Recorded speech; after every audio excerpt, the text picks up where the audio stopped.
Hey there, this is a recap for our Shadowdark Duchy of Ashlar campaign. This was session number 5. We're a little light on players this session. We had Chris and Matt, but then my son actually stopped by the house, so we recruited him to play with us. And he was playing Derek the Fighter. Matt was starting another new character because he's going through them pretty quick. And he was playing Quadric, the homely. It was I don't remember if he was a halfling or he was a rogue though. And so we kind of like picked up a little bit, retconned a little bit. They were in town, and Endrick was recruiting more party members. So, which was interesting because we did have a conversation about at one point about Endrick possibly getting a bit of a reputation in the town of Dulwich because of all the fallen party members that they've had. And maybe he even sees like some of their ghosts at night and stuff, but that was just some stuff we were spitballing. And so we picked up, they returned to Valentine's Folly, and they've pretty much explored the whole upper ruins of it. And the only thing they had left was this door into the cellar under the donjon. And so they're checking that out. And I described the doorway to them. It's a doorway. The door is laying on the floor. And there's some on the stairwell going down on the walls. There's these goblin glyphs written on there, iconography and stuff. And they Quadric decides to do a careful examination of the doorway and the entrance. And this was a wise decision because he notices that the door is laying on the floor, but it's at a slight angle. And he picks it up and he finds this vial of fiery orange liquid underneath. So they pocket that. And they learn later on that that's actually an explosive. Like that, if they'd have stepped on the door, it would have exploded, and they would have taken quite a bit of damage. So they bypassed that, though. That was some really great play. We did that much like in old school games because he described what he was doing. There was no dice roll. He found that and saved the party from falling prey to a trap, which was really good play. They head downstairs. It's a short, well, actually, it's a long stairwell, but it's short in height, is what I meant. They get down there and they find this kind of large room, and there's multiple exits. There's one straight ahead, there's one to their right, and there's one kind of back behind them. But what concerns them is there's a big table and it's overturned. So they're kind of concerned about that. So Derek goes right up to it. And when he does, he springs an ambush. There's several Blood Moon goblins hiding behind the table. And, the battle is joined. The Blood Moon goblins, like they've had a couple encounters with the Blood Moon goblins. One, they killed like 4 of them right off the bat. And then in the second encounter, they killed a couple of them, I think 3, but then 1 got away. So it's safe to assume that the Blood Moon goblins are aware of the party. So they were prepared with this ambush. A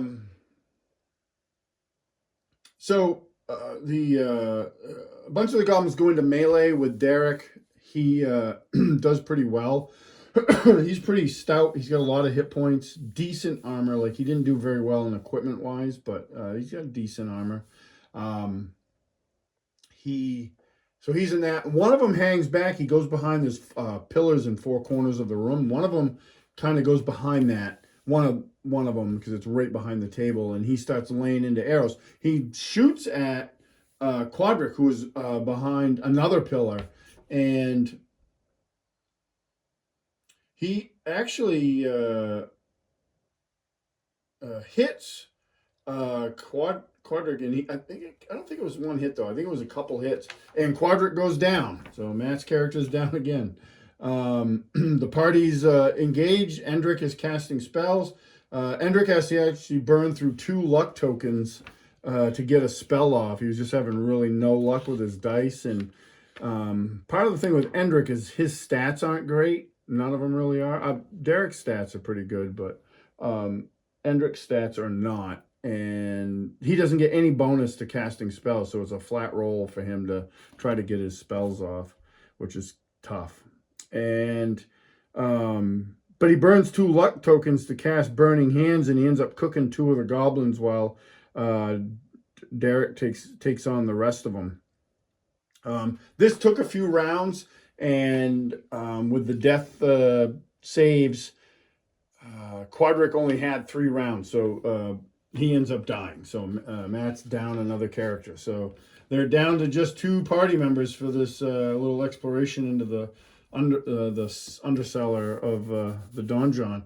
And they decide to push on, though, and they move into another area, and they find a well. And Endrick recognizes it's very similar to the one that they found in the watchtower, in the basement of the watchtower, where they freed Jorben the dwarf and Yar the goblin. And he tells Derek that they explored it a little bit, the one in the watchtower, and that there was a tunnel. So maybe it leads up to this one. They don't know. They didn't explore it. They move on. There was another, from the well room, there was another room, and they push into that room, and they come in contact with 2 bugbears that are packing their stuff. They're from the Grinning Skull tribe, and that's, they have a grinning skull on their armor, chest plates and stuff. And it's kind of, they don't immediately attack, though. The bugbears kind of stand there to see what's going on, and Endrick tries to cast Sleep on them and fails. The spell doesn't go off, and this incites the bugbears into attacking. So there's a fight that goes on.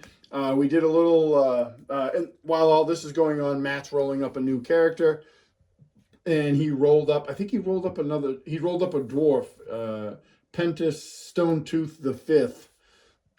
And I think he's pretty sure he's a cleric.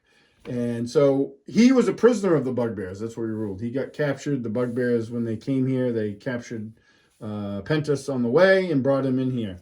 So he's tied up, but he makes a strength check, and he's able to actually break free of his bonds.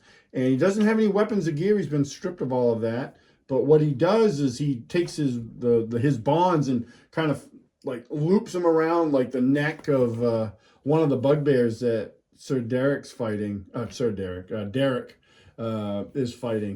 and helps him. And how that helped was it gave Derek an advantage on his attacks. That's what I ruled. He got advantage on his attacks because of this dwarf hanging on his back. So that battle went on a little bit.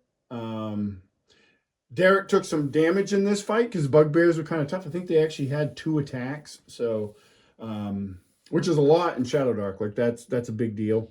If you have like a damage bonus or multiple attacks, that's a big deal in Shadowdark because you're very squishy. But they ultimately defeat these bugbears, and like I said, Derek took a bit of damage, so Endrick ends up giving him the healing potion that he got from Kivutar, the wizard lady in the forest, and he gives that to him to heal up. And they start, Pentus starts rummaging around. He finds his equipment in a sack and gets suited up. And they decide to push on, so they start exploring a little bit more. And they go back into the room where they fought the goblins, and they check out the passage that was kind of behind them. And what they learn is it's a stairwell, and it's a slick, wet stairwell. Like there's water oozing from the walls. They go down to the bottom of it, and right at the bottom of it, it ends with like a 20-foot deep pit that's 20 feet deep and 20 feet across. And on the far side of the pit, the passage goes for a short distance, and they can see like a rotting door. But there, in the bottom of the pit, they just see this black water, and they end up going upstairs because they're curious about the water, and they grab the table and drag it down and chuck it into the pit. And it doesn't disappear out of sight. The water looks maybe it's a few feet deep. But they don't really have a means to breach that gap. So they go back upstairs and decide to continue to explore on. So when they went into the main chamber where they fought the goblins, there was a passage straight ahead. So they take that and they find a couple different rooms. They find an armory and they search that pretty well. And they actually find some pretty good stuff in there. They find 2 suits of chainmail, and Derek and Pentis claim those. And I actually counted those as treasures, so they got 1 XP for those. And they found some other stuff, nothing too great. They do find, I thought there was another thing. I think Derek found a sack or something up on the top shelf of this room, and he pulled it down, and it had, I think it had like some elven blades. We were rolling randomly on the Shadowdark treasure table, so I added some more treasures into it. But yeah, they find that they get better armor. Derek has a really good armor. I think he has like a 17 armor class now, which that's really good. And I don't know what Pentis is, but the chainmail definitely helped him. So they go to the room across from the armory, and it's a storeroom, and it's got, you know, like foodstuffs and such in it. And they rummaged through that a little bit. I don't think they took anything. It had another door on the other side, which I actually don't think I described to the players, so some of them will watch this, but I'll have to mention it when we play again this coming week. You know, we're rolling random encounters. I come up with a random encounter, and in the adventure, there's a random encounter table for this level. Actually, for all the whole module adventure, there's random encounter tables. So I've been using those when they've come up for the most part. Actually, I think for the most part I have. And I did this time, but what I did was I had the players roll. One of the guys rolled, and randomly they rolled a die to determine what the encounter was. And they get an ogre and 3 goblins. And this is a big deal because ogres are very tough in Shadowdark, especially for 2nd level characters, right? So they do battle. Derek's up front. They're lucky in the regard that because of the tight quarters, is the ogres and the goblins were coming from the passageway beyond the armory and the storeroom, and it's like a tight 90-degree turn. So only an ogre and a goblin are able to get through. The rest of them, there's no room for the other goblins to come in because the party blocks the rest of the free space. So it's a tough fight, though, and luckily for the players, my dice rolling was completely horrible. The ogre gets 2 attacks per round, which again is a big deal, and they do a fair amount of damage because it's an ogre. Again, especially against lower level characters. But I think I rolled a total of 6 attacks. I think the fight went 3 rounds, and I never hit once. I don't even think I ever rolled above a 7. I think 7 was the highest I rolled in 6 attacks, which is ridiculous.